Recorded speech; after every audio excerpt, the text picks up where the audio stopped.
Okay.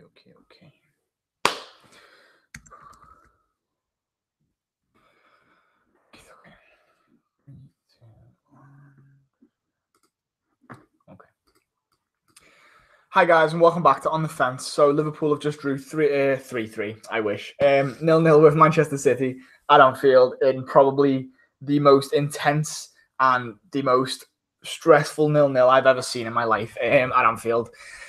The game was built up as being, this big Titan clash, and it is, of course it is, but the game kind of did disappoint. There wasn't any goals in this game. There was a few chances for either side. There was a bit of drama, and there was plenty of talking points, to be fair. But that cutting edge from both sides was lacking, to be fair. Very early on in the season, only 8 games played, so you can sense why. You can see both sides not really firing on all cylinders, especially Liverpool, to be fair to us. The first half started, how most games against Manchester City have started this season for us. We go at it 100 miles an hour. We're trying to press City from the front, but unfortunately, they mentioned it on Sky Sports about how Liverpool's legs started to sort of go in the latter parts of the half. And that was probably mostly because the front three had a midweek game against Napoli, where they played nearly a full 90 minutes. I think most of them did anyway. So you've seen Liverpool start to drop off, and Man City's quality start to show. They start stroking the ball around, which at Anfield they don't do that a lot. They don't really look very calm at Anfield, and they haven't done for years. And this game was probably an anomaly of that, because they were passing the ball around really well. To be fair to them, and they made quite a few chances, but we held on, going to half-time 0-0, and then we come out again, and it's pretty much just it then starts as counter-attack versus counter-attack, really. And to be honest, we could have won the game on a counter-attack, and so could they, a couple of times either way. So I think a draw is a fair result. It is, to be fair, and I know people are going to say that we got lucky because we should have had a penalty given against us in the first half. I'm not too sure. I'm not so sure it is penalty as much as the mainstream media are saying it's a penalty. I don't think it is. I don't really think he touches him. I don't really think he kicks him. I don't think he boots him in the air the way people are saying he does. Lovren's got that in him, of course, and he's had penalties given against him in the past for things similar like that.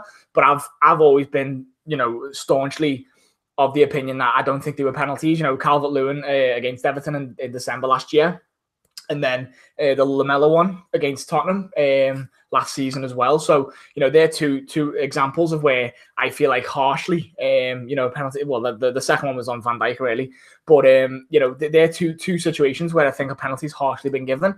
And this time I feel like we've got just desserts because I don't think he's kicked him, and Aguero's gone down feeling a tiny bit of contact, probably expecting to be kicked, and no penalty given. And to me, that's fair dues. And opposition fans, Man City fans, whoever can attack me in the comments, that's fine. But go ahead, because I really don't care. I don't think it was a penalty.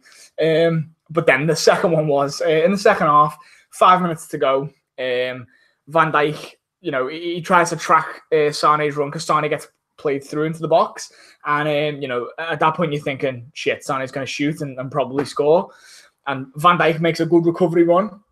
Unfortunately, even though Sané's going nowhere, Van Dijk just decides to slide in and takes him out, and that is a penalty, to be fair.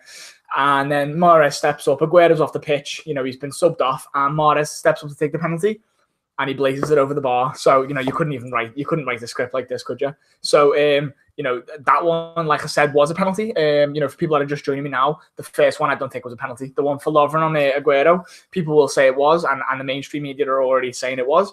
But I don't really think it was. I don't think there was as much contact as people are making out. But people will do that because it's Lovren. Lovren's clumsy and this, that, the other. So people will feed into that narrative that it was a penalty, but I don't think it was.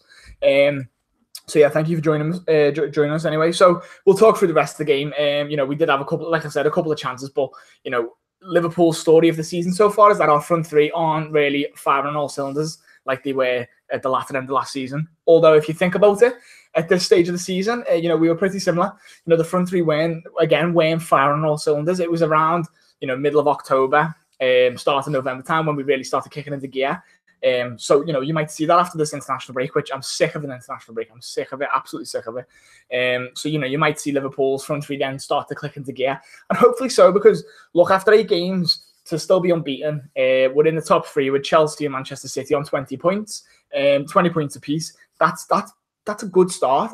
That's a really good start to still be level on points with Manchester City. after 8 games, considering we've played Tottenham, Chelsea, and Manchester City all in the start of the season.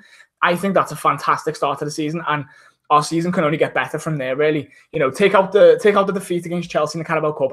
I wasn't bothered. Well, at the time I was, but I'm not bothered now looking back on it, because the most important things for us are Champions League and Premier League, but we're not in that order.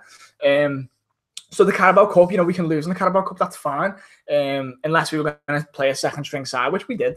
And the Champions League game, look, you can lose them as well, but we beat PSG first game of the season, first Champions League game of the season. You can lose games away at Napoli, but we've got Red Star back to back, and we can get 6 points out of them 2 games. I've got no doubt in my mind we can do that, and I'm very confident that we will do that. So that's to come.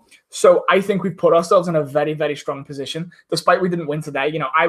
I was looking at this game as a must-win, to be fair, and maybe that was just my mentality, thinking we need to get ourselves ahead here, to put pressure on them even more. But again, we're level on points. All it takes is for us to win a game and Chelsea and City to drop points. And I know it's easier said than done, but stranger things have happened before, and I'm not sure City can replicate 100% what they did last season. It's just about if we can capitalize on their mistakes. Same with Chelsea too. I don't think they're gonna go all season without having a slip up and having bumps in the road. So that's fair.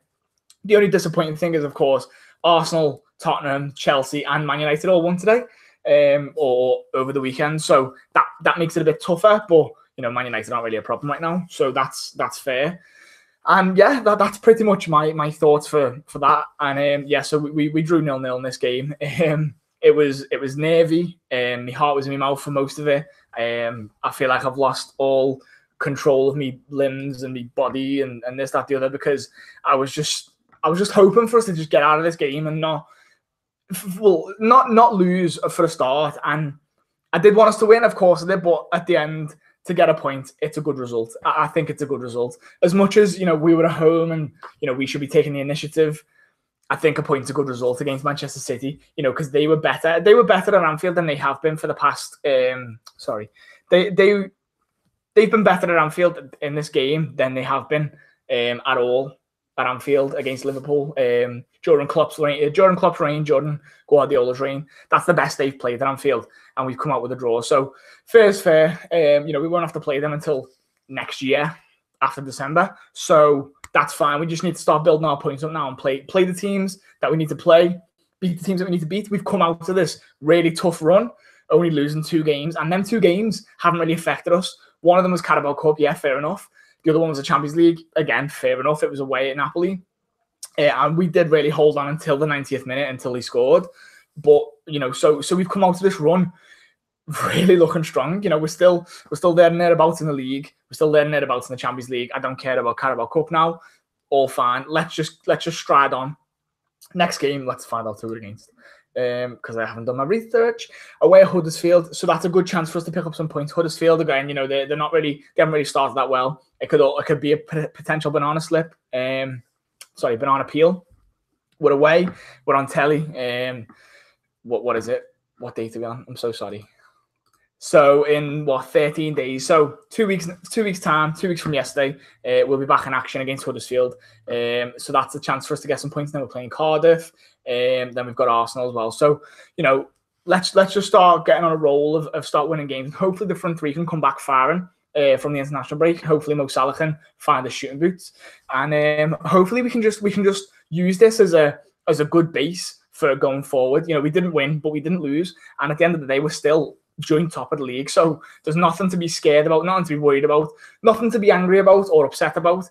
We're very much firmly in the thick of it, and that's all we needed from this the end of this run, and that's fine by me. So thank you for watching the video. Click the thumbs up if you liked the video. Comment down below, let me know who you thought was man of the match. My man of the match, to be fair, it's going to be an unpopular one, but I think Jordan Henderson had a fantastic game, but I'm not going to give him man of the match. I'm going to give Joe Gomez man of the match, because I think he dealt with 3 different players well in this game. He dealt with Raheem Sterling. He dealt with Sergio Aguero at times. He dealt with both Silvers, and then he had to deal with Sane when Sane come on. And I think, considering he started, he's been playing a centre-back lately, he's come into right-back position, and he's not looked out of place. And at times, towards the end of the game, he was the player that we were looking for to put a cross in or to maybe get a shot off and stuff like that. So, yeah, a great game from I was going to call him Nathaniel Gomez. Great game from Joe Gomez. Absolutely fantastic. He's my man of the match. Let me know your comments down below. Let me know who you thought was man of the match, what you think of this game, and going forward for Liverpool, please. Thank you very much. And subscribe to the channel for more content like this, because this is absolutely fantastic, obviously. Yeah, thank you for watching. Take care. Bye-bye.